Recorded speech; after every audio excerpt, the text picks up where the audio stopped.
Break के बाद समाचार में आपका एक बार फिर से स्वागत है। भारत के नागरिक उड्डयन क्षेत्र में एक नया अध्याय जुड़ गया है।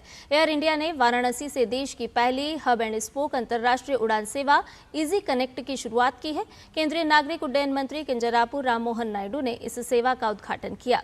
पहली इजी कनेक्ट उड़ान AI1111 वाराणसी के लाल बहादुर शास्त्री अंतर्राष्ट्रीय हवाई अड्डे से रवाना हुई।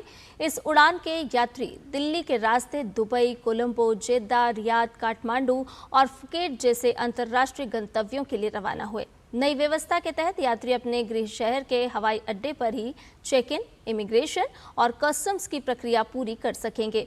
इसके बाद वो दिल्ली, मुंबई या बेंगलुरु जैसे हब एयरपोर्ट पहुंचकर बिना दोबारा इमिग्रेशन या कस्टम्स प्रक्रिया से गुजरे सीधे अपनी अंतर्राष्ट्रीय उड़ान में सवार हो सकेंगे। हब एंड स्पोक मॉडल से यात्रियों का समय बचेगा, एयरलाइंस की परिचालन क्षमता बढ़ेगी और बड़े हवाई अड्डों पर दबाव कम होगा। साथ ही क्षेत्रीय अंतर्राष्ट्रीय हवाई अड्डों के बेहतर उपयोग और रोजगार सृजन को भी इससे बढ़ावा मिलेगा। वाराणसी से सफल शुरुआत के बाद भारत सरकार कई शहरों से इस सेवा का विस्तार करने की तैयारी में है। केंद्रीय नागरिक उड्डयन मंत्री ने कहा कि प्रधानमंत्री की दूरदर्शी सोच से भारत विमानन क्षेत्र में क्रांतिकारी परिवर्तन आया है।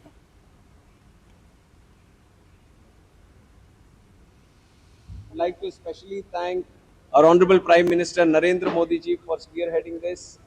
He is the one who has brought a revolution in the civil aviation sector in the last 12 years with his Udan scheme and the multiple reforms that have been done in this sector.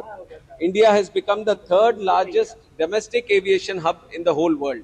Now we want to take it to the next level. We have come up with this SOP now at airports so that we can have the hub and spoke operations running seamlessly in the country. केंद्रीय नागरिक उड्डयन मंत्री ने आगे कहा कि आने वाले दिनों में इस सेवा को और मजबूत किया जाएगा। उन्होंने कहा कि क्योंकि वाराणसी में बड़ी संख्या में देश विदेश से पर्यटक आते हैं और इसीलिए यहां से इस सेवा को शुरू किया गया। We are going to strengthen these operations in the coming days, and Varanasi seemed to be the best place to start with because it fits the whole hub and spoke model beautifully. Varanasi is a destination where there is a huge demand for people to connect to within the country and outside the country also.